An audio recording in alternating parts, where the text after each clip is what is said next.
Hey everyone, I'm Diego and I'm one out of 3 triplet flames who are rainbow star people. And welcome to this YouTube channel. If you haven't yet, please like this video and subscribe to this YouTube channel for more content like this. Alright, so today I'm going to be talking about the 5th habit called Seek First to Understand, Then to Be Understood. It's from the book 7 Habits of Highly Effective Teens by Sean Covey. So if you're interested in listening to this habit, I highly recommend opening your ears and your heart and your mind.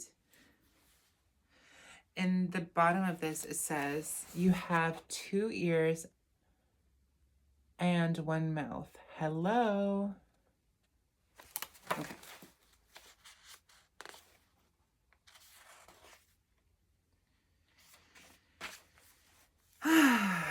So it says here, the deepest need of the human heart is for the human to be understood.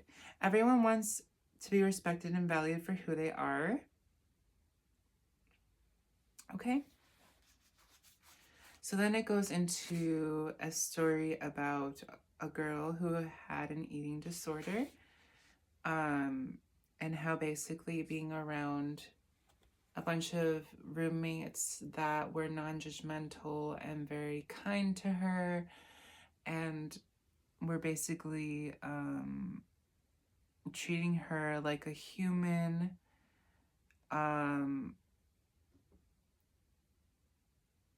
and how she ended up feeling understood by them. And she felt like she wasn't an anorexic needing treatment. She was just the 4th girl.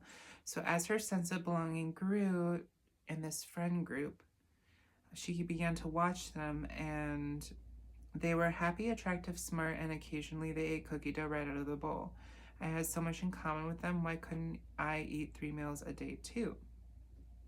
So they never told me how to heal myself. They showed me every day that they really worked to understand me before trying to cure me. And by the end of my first semester in college, they were setting a place for me at dinner, and I felt welcome. So instead of telling her what to do and how she should do things, they just accepted her and welcomed her into their friend group. Okay, so that's the power of being understanding and showing kindness to others. So let's read this poem. I love this poem, by the way. It explains this habit so well. Please listen. When I ask you to listen to me and you start giving me advice, you have not done what I asked. When I ask you to listen to me and you begin to tell me why I shouldn't feel that way, you are trampling on my feelings. When I ask you to listen to me and you feel you have to do something to solve my problem, you have failed me, strange as that may seem. Listen. All I ask is that you listen. Don't talk or do, just hear me. So, oops, this page just closed on me and I don't know why. Oh, here we go. All right. So let me give you an example. Let's say that I'm your friend and I decide to say, oh yeah, I've had the flu all week and I haven't been able to go to work. And then you respond by saying, oh, you really should go to work even if you're not feeling well. And then my response would probably be like, oh, okay, whatever.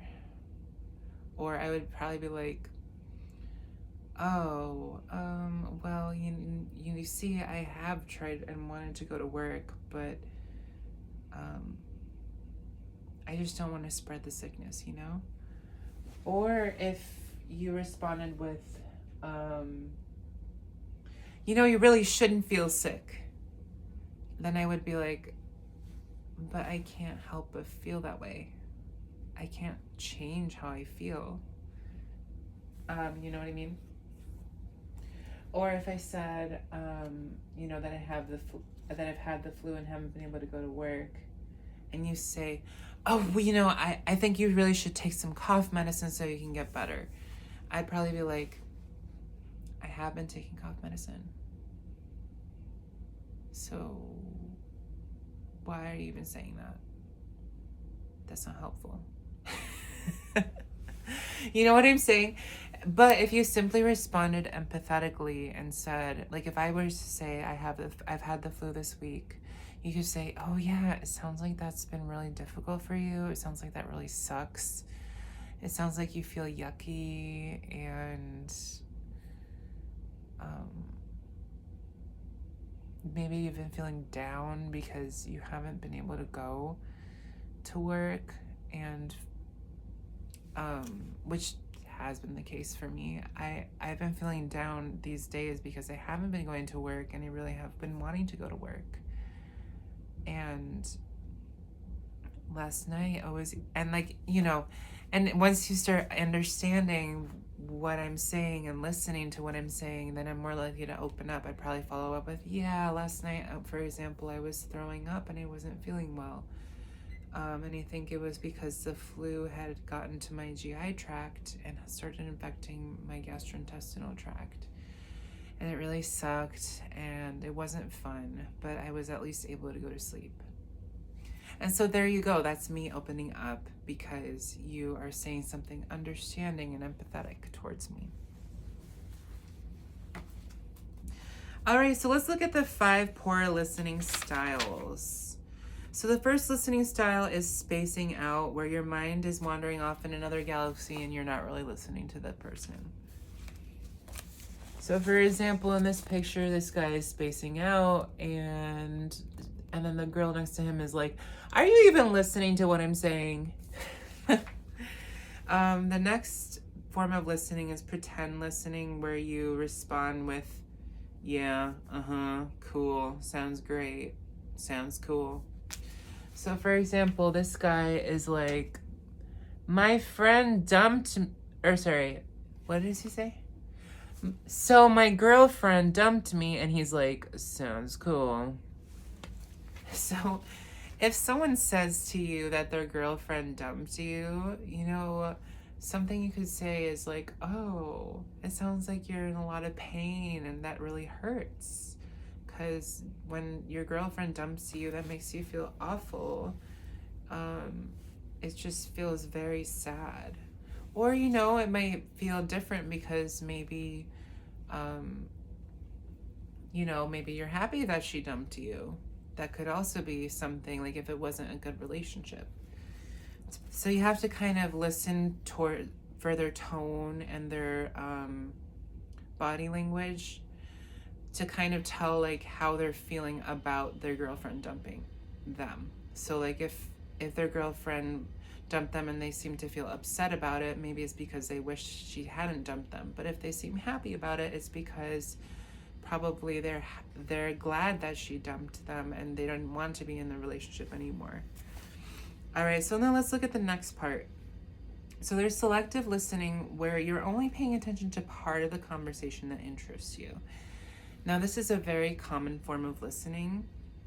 So, for example, your friend tells you how it feels to be in the shadow of his talented brother in the army.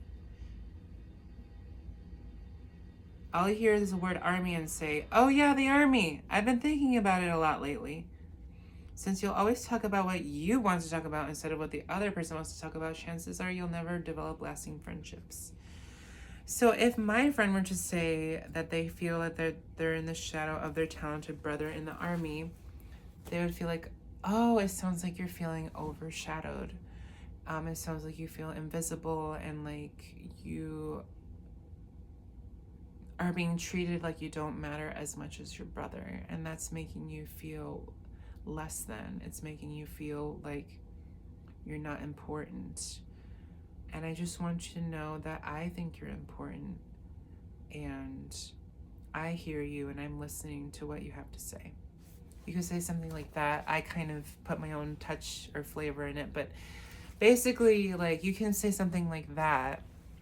That'll not only deposit in the relationship bank account, it'll show them that they matter, and it will also help them feel validated and understood that they feel like they're being overshadowed by their brother. Okay? Word listening occurs when we only pay attention to what someone is saying, but not to the body language, the feeling or the true meaning behind the words. As a result, we miss out on what's being really said. Your friend Kim may say to you, "What do you think of Ronaldo?" And you respond, "I think he's pretty cool." But if you had been more sensitive and had listened to her body language and tone of voice, what do you think she's really saying when she says, "What do you think of Ronaldo?" So he gives the example of, she's really saying, "Do you think Ronaldo likes me?" So, but let me give you another example. So what if she says, "What do you think of Ronaldo?" Like if she shows kind of an angry expression, she's really more like saying, "I don't like Ronaldo, and I want you to validate what I'm feeling." Right? I want you to kind of agree with me or whatever, which you don't have to agree, but like she might be irritated at Ronaldo, and so she's saying, "What do you think of Ronaldo?"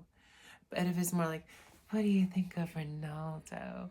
She's sort of showing romantic interest in him and asking, like if he likes her, basically. Okay, so next one. Self-centered listening is when we see everything from our own point of view. This is where sentences like, "Oh, I know exactly how you feel" come from.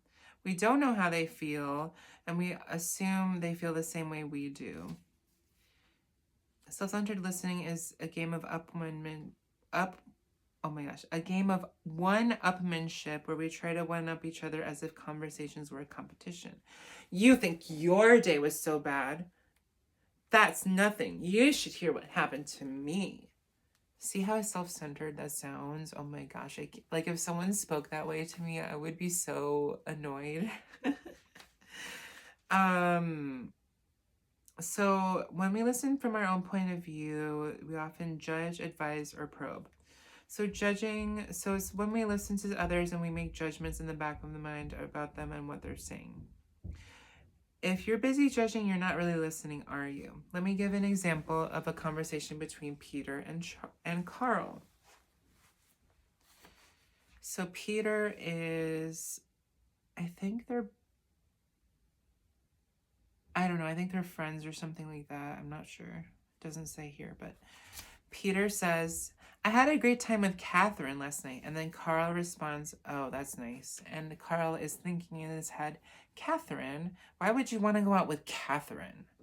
And Peter says, "I had no idea how great she is." Carl, "Oh, yeah?" And then Carl is thinking in his head, "Here you go again. You think every girl is great." Peter responds, "Yeah, I'm thinking about asking her to prom." And then Carl says, "I thought you were going to ask Jessica." And then he judges and says, "Are you crazy? Jessica is way better looking than Catherine." And then Peter says, "I was, but I think I'll ask Catherine now." Carl responds, "Well, ask her out then." And then he's thinking, "I'm sure you'll change your mind tomorrow." Carl was so busy judging that he didn't hear a word Peter was saying and missed a great opportunity to deposit into Peter's relationship bank account. So something that Carl could have responded when Peter said, "I had a great time with Catherine last night," Carl could say, "Oh, so it sounds like you enjoyed spending time with her. It sounds like you had fun." That's a way to respond, showing that you understand what he's saying and understanding his tone of voice. And then you just keep going and like validating, right? Advising. So advising is when you give advice drawn from your own experience. This is where that "when I was your age" speech you get from your elders comes from. So let's say an emotional sister who needs a listening ear says to her brother, "I don't like our new school at all. Ever since we've moved, I felt like the biggest outcast. I wish I could find some new friends." So if I heard a sister say that to me, I don't really have a younger sister, but let's say I do. I would probably respond with, it sounds like you're seeking connection with friends and that you feel like you're being left out by other people, and that's making you feel sad and lonely. Is that right? Or does that sound accurate to you? Or I could even say, it sounds like you're feeling lonely and like you want some more people to spend time with. And then she might be like, yeah, you know, I haven't really been able to find anybody yet, but yeah, I've just been feeling very lonely and left out. And then I could say, yeah, that really sucks. And that does not sound fun to feel like an outcast and feel like you're being left out. It sounds like people have been purposefully ignoring you, and that sounds very frustrating to deal with. That's how you validate, you guys. You literally just listen for needs and feelings. You listen for what they're feeling, and then they listen to the needs behind that. For example, you could, to keep it really simple, you could say, it sounds like you've been feeling lonely because you need connection with other people. There you go. So now let's look at the next part. So probing. Probing is when you ask a bunch of questions constantly. So let me give an example. Parents do this to teens all the time. So probing occurs when you dig up emotions before people are ready to share them. Since you're not ready to talk, that attempts to ask how you've been doing feel intrusive, so you shut her out. Your mom, with every good intention, tries to find out what's going on in your life, but you don't feel ready to talk, so you shut her out. Hi, honey. How was your school today? Fine. How did you do on your test? Okay. How are your friends? Good. Did you have any plans tonight? Not really. Have you seen any cute girls lately? No, Mom. Just leave me alone. No one likes being interrogated. If you're asking a lot of questions and not getting far, you're probably probing. Some people just aren't prepared to open up and don't feel like talking. Learn to be a great listener and offer an open ear when the time is right. So sometimes, and I know I did this as a teenager and my mom did this when I was a teenager, she would ask me all these questions and I would just answer with short responses, and because she would just probe me and I didn't feel like talking. And especially if you've had a bad day or haven't had the best day and your mom starts probing you, you're just like, oh, could this day get any worse? Sometimes people are just not ready to open up, and you've got to wait until the time is right for them to open up to you. Okay? Genuine listening. So have you and I ever shown any of these 5 poor listening styles? Be honest with yourself. Maybe just occasionally, right? But there's a higher form of listening that leads to real communication. It's called genuine listening. You listen with your eyes, heart, and ears. So when we look at genuine listening, we look at what types of listening are involved. So we're listening for tone, emotions, body language, and 7% of that listening is just words. So that 93% of the listening that you're doing is through tone, body language, and words. No, I meant to say tone, body language, and emotions. Oh my gosh, you guys. 7% words, 40% tone and feeling, and 53% body language. Listening with your ears isn't good enough because only 7% of communication is contained in the words we use. The rest comes from body language and how we say our words, or the tone and feeling reflected in our voice. For example, notice how you can change the meaning of a sentence just by emphasizing a different word. I didn't say you had an attitude problem. I didn't say you had an attitude problem. I didn't say you had an attitude problem. See how all 3 of those sentences are different sentences because you're putting emphasis on different words? To hear what other people are really saying, you need to listen to what they are not saying. No matter how hard people may appear on the surface, most everyone is tender inside and desperate need to be understood. And then there's a poem that captures this need.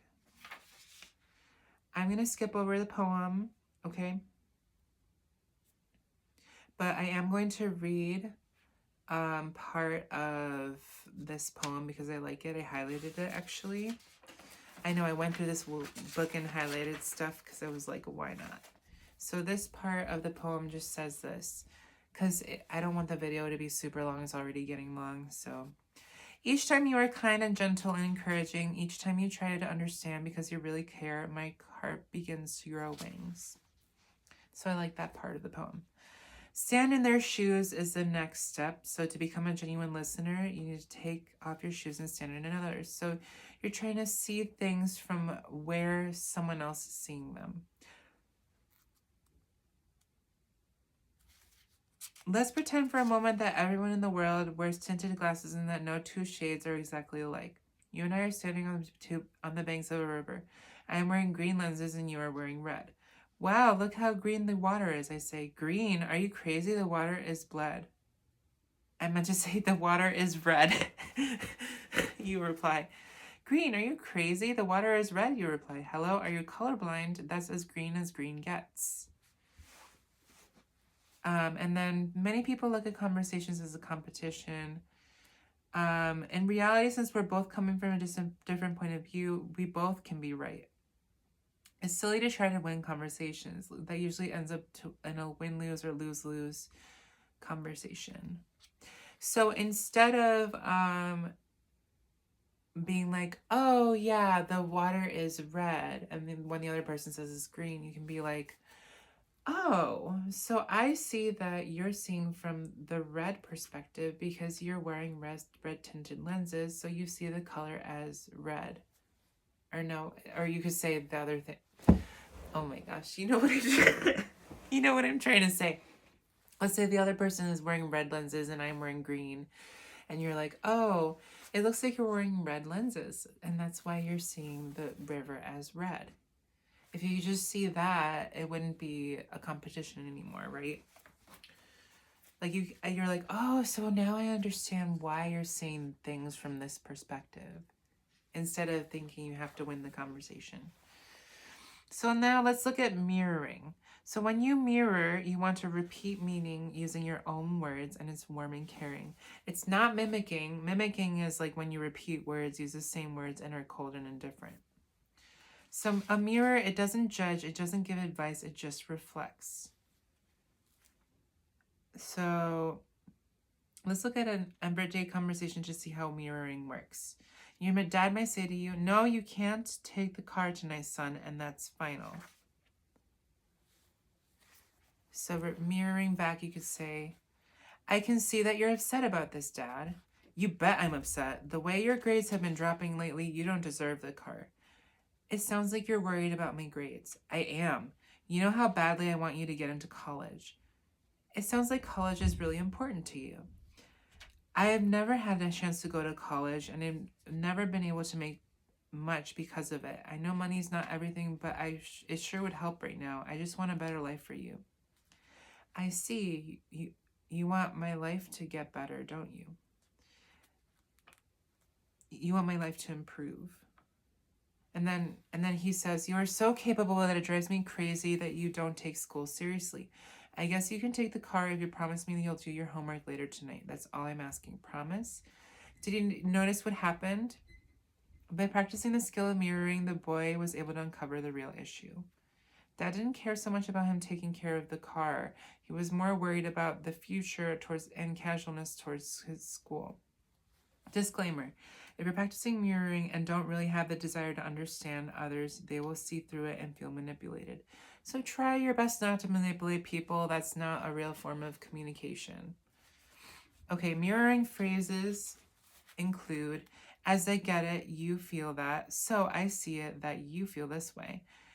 I can see that you're feeling, you feel that. So what you're saying is, and there's a time and place for genuine listening. You want to do it when you're talking about an important or sensitive issue. However, you don't need to do it during casual conversations or everyday small talk. For example, if someone is saying, man, where's the bathroom? I got to go real bad. And you say, so what you're saying is you're worried you won't find a bathroom in time. Don't say that. That'll just sound ridiculous. You just say, "Oh yeah, the bathroom's over there." That'll probably be better. So there's a context for all of this, you guys. You got to say it in the right context. So genuine listening in action is amazing, and so is that with communicating with your parents. And the last part of understand, then seek to be understood, is seeking to be understood. And seeking to be understood requires courage.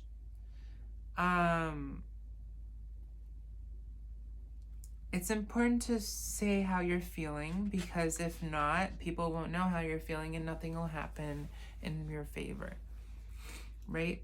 So if you've taken the time to listen, your chances of being listened to are very good. Giving feedback is an important part of seeking to be understood. If it's done the right way, it'll be a deposit in someone's relationship bank account. If someone's fly is open, for instance, give feedback. They'll be very grateful, believe me. If your relationship bank account with someone is high, you can give feedback openly without hesitation. So for example, if you're like, "Oh yeah, you know, my day was really good. I went to work and had a lot of fun," then I could respond, "It sounds like you had a wonderful day and you were enjoying yourself." And then I would have the courage to say, "You know, my day hasn't been super great because I've just been stuck at home with not much to do, and I don't like being stuck at home with not much to do because it makes me feel like I'm not being useful in the way that I want to be when I'm normally working.